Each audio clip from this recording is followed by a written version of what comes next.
I watched Liz and Dick last night on Lifetime,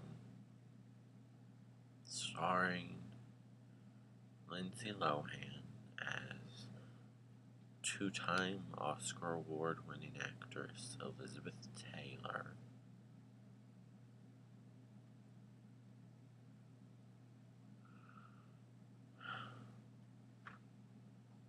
And, like, it was bad, but not even in, like, a train wreck, I can't look away, this is, like, brilliant how bad it is kind of way. It's like, this is the most depressing thing I've ever seen because they're not even trying. Kind of bad. I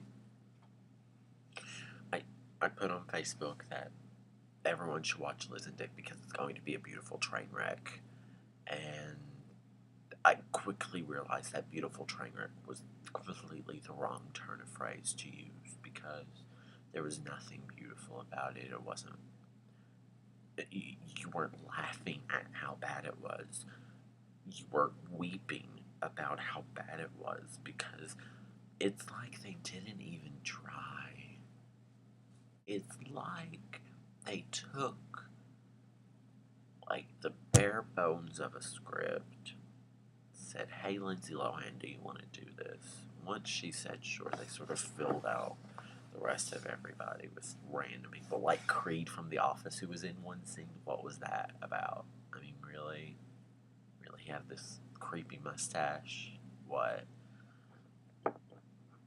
And then they sort of just thrust the script at them and said action. They just sort of had to go with it.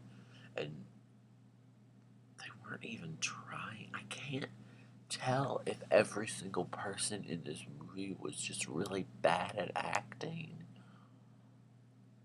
or if they just weren't even trying to act. You know what I mean?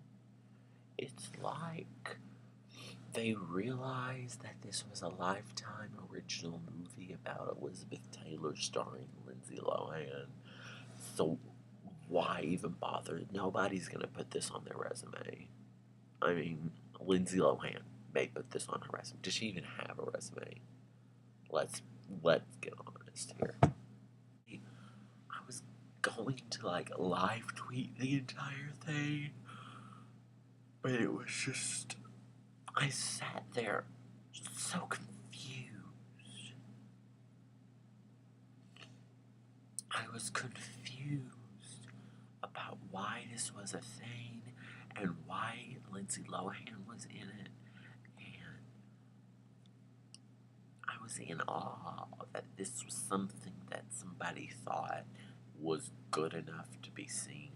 Like, did they not watch that? Was the director asleep? Were they just like, hey, can we slap your name on this? He was like, sure, you don't even have to come in. And they just like sort of set up a camera. I just have a lot of feelings about this, and none of them are good.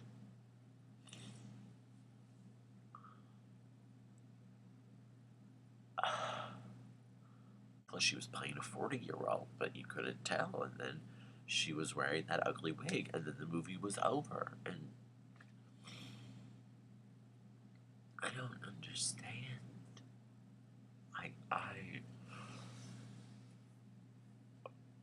I don't understand. And then it's like they had them film clips of the movies that Richard Burton and Elizabeth Taylor did together. But both of them were just so far inferior that it's like, why would you even bother showing a scene of Who's Afraid of Virginia Woolf? It's like, she's terrible.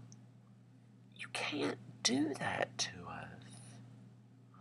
And then to add insult, injury after injury after injury, and to be watching it and just so confused. And then during commercials, they have a little trailer for Les Mis, and it's like those 6 seconds of Anne Hathaway on screen are a million times better than anything Lindsay Lohan has done this entire movie or in her entire career. Let's just be honest. I just don't understand. She's supposed to be kind of pudgy, but they haven't even bothered to put any padding on her as far as I can tell. And then she's playing a 50-something-year-old, and then they finally slap a different wig on her, but then at that point, it's just like 26-year-old Lindsay Lohan in an ugly wig. I mean, I don't understand, guys. I don't understand.